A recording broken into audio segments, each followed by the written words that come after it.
अगर आपको पता है लड़ाई बड़ी है, मैदान में एक से एक धुरंधर हैं और जीत की उम्मीद बेहद धुंधली है, तो आप क्या करेंगे? हो सकता है आप सुलह का कोई रास्ता निकालने की कोशिश करें, लेकिन योद्धा ऐसा नहीं करते। और चंद्रशेखर आज़ाद भी योद्धाओं के रास्ते पर चलते हुए उत्तर प्रदेश उपचुनाव की लड़ाई को पूरी ताकत से लड़ने का मन बना चुके हैं। नमस्कार, मैं हूं रविशंकर प्रसाद और आप हैं कर्तव्य पथ के साथ। वीडियो में आगे बढ़ने से पहले आपसे गुजारिश है कि जल्दी से सब्सक्राइब बटन दबा दें ताकि राजनीति और समाज से जुड़ा सटीक विश्लेषण आप तक सबसे पहले पहुंचे। उत्तर प्रदेश विधानसभा की 10 सीटों पर जल्द उपचुनाव होने हैं।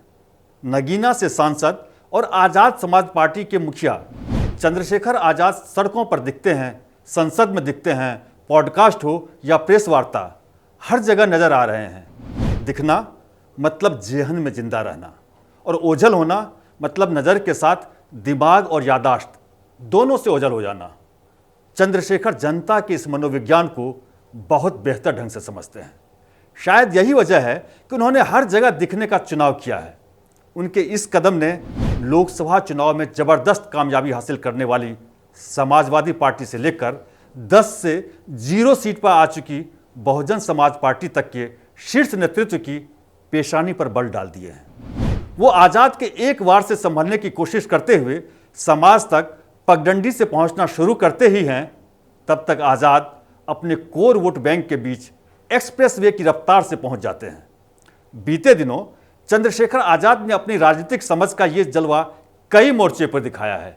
सबसे पहले सबसे ताजा झलकियां आपको दिखाते हैं। शुक्रवार को संसद परिसर की इन तस्वीरों को देखिए। कहने को सांसद, लेकिन तेवर वही पुराने, भीम आर्मी चीफ वाले।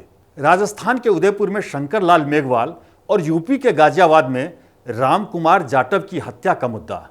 तख्तियों पर लिखकर आरोप लगाया कि उन्हें लोकसभा में बोलने का मौका नहीं दिया जा रहा। हमने स्पीकर साहब से कहा कि हमें बोलने का मौका दो, तो कोई बुलवाने को राजी नहीं है। तो हम क्या करें पार्लियामेंट में? अगर हम अपने लोगों की आवाज नहीं उठा सकते तो हम पार्लियामेंट में क्या करेंगे?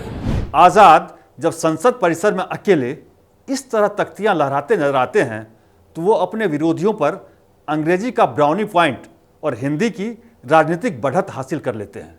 सोशल मीडिया और व्हाट्सएप फॉरवर्ड्स के दौर में हर विजुअल अपनी लाइफलाइन और वैल्यू के साथ आता है। भले उपचुनाव में मतदान के वक्त ये आज़ाद समाज पार्टी के पक्ष में पलड़ा झुकाने के लिए नाकाफी हो, लेकिन इतना जरूर है कि ऐसी हर छोटी तस्वीर भविष्य की विराट तस्वीर में योगदान तो दे ही रही है। लक्ष्य है दलित वोट बैंक तक पहुंचना और स्वयं को उनके इकलौते प्रतिनिधि के तौर पर सामने रखना। और इस तरह की एकला चलो वाली छवियां उसी दावे को मजबूत करने की कड़ी बन जाती है। ऐसी ही एक और कड़ी लोकसभा के अंदर दिखी जब चंद्रशेखर आज़ाद ने एक प्राइवेट बिल पेश किया। आरक्षण को लेकर आज़ाद का पक्ष बताने की जरूरत नहीं, वो सब जानते हैं। लेकिन इस निजी विधेयक के जरिए वो एक कदम आगे जाकर प्राइवेट सेक्टर में आरक्षण की मांग करते दिखे। इस विधेयक में अनुसूचित जातियों, अनुसूचित जनजातियों और अन्य पिछड़े वर्गों यानी ओबीसी के लिए प्राइवेट सेक्टर, शैक्षणिक संस्थानों और उन अन्य प्रतिष्ठानों में आरक्षण की मांग की गई है जिनमें कम से कम 20 लोगों को रोजगार मिलता है और सरकार का कोई वित्तीय हित नहीं है। औपचारिक रूप से विधेयक को निजी क्षेत्र के अनुसूचित जातियों, अनुसूचित जनजातियों और अन्य पिछड़े वर्गों के लिए आरक्षण अधिनियम 2024 नाम दिया गया है। प्रस्तावित कानून में कहा गया कि सरकार को विशेष रियायतों के माध्यम से एससी, एसटी और ओबीसी के लिए आरक्षण लागू करने के लिए निजी क्षेत्र की संस्थाओं को प्रोत्साहित करना चाहिए और सरकारी बैंकों के माध्यम से कम ब्याज दर पर लोन उपलब्ध कराना चाहिए। कौन नहीं जानता कि आरक्षण एक सुलझा हुआ मुद्दा है, हर तबके को छूता हुआ विषय है। आज़ाद ने यह प्राइवेट बिल पेश नहीं किया है, बल्कि उन्होंने एक फूंकनी ली है और उससे सुलगते हुए कोयले के पास जाकर एक जोर की फूंक मार दी है। फूंक उन्होंने मारी है, पास वो खड़े हैं और ताप महसूस हो रहा होगा एसपी बीएसपी को, क्योंकि जब तक उपचुनाव के लिए चुनावी रैलियां होंगी आज़ाद के पास अपने भाषणों के लिए जरूरी बारूद इकट्ठा हो चुका होगा। वह कह पाएंगे कि ये वही थे जिन्होंने लोकसभा में प्राइवेट सेक्टर में रिजर्वेशन के लिए आवाज बुलंद की, वो नए सांसद जरूर हैं, लेकिन डरते नहीं हैं। वो कह पाएंगे कि वही थे जिन्होंने शंकर लाल मेघवाल और रामकुमार जाटव की हत्या के खिलाफ अकेले दम पर बिना डरे तख्तियां लहराई। वही थे जिन्होंने लोकसभा के अंदर नहीं बोलने दिया गया तो बाहर आकर आवाज उठाई। तस्वीरों, छवियों और नैरेटिव के दौर में आजाद की राजनीति शास्त्र की किताब उनके लक्षित वोट बैंक की आकांक्षाओं के साथ कदम मिलाकर चलती है। और जैसा हमने शुरू में कहा कि यही बात एसपी बीएसपी के लिए मुसीबत बन सकती है। 2024 के लोकसभा चुनाव में आजाद समाज पार्टी ने महज 2 सीटों पर किस्मत आजमाई, नगीना और डुमरियागंज। जहां नगीना में विरोधी औंधे मुंह गिरे और आजाद ने ऐतिहासिक जीत दर्ज की, वहीं डुमरियागंज में उनकी पार्टी के उम्मीदवार अमर सिंह चौधरी ने तीसरे पायदान पर रहकर समाजवादी पार्टी का खेल बिगाड़ दिया और बीएसपी से ज्यादा वोट पाए। अगर आप ध्यान से इस तस्वीर को देखेंगे तो बीजेपी के जगदंबिका पाल करीब 43,000 वोट से जीते हैं और अमर सिंह को मिले हैं करीब 81,000 वोट। यानी अगर आजाद समाज पार्टी इस दौड़ में नहीं होती तो संभव है कि ये सीट भी एसपी के खाते में चली जाती।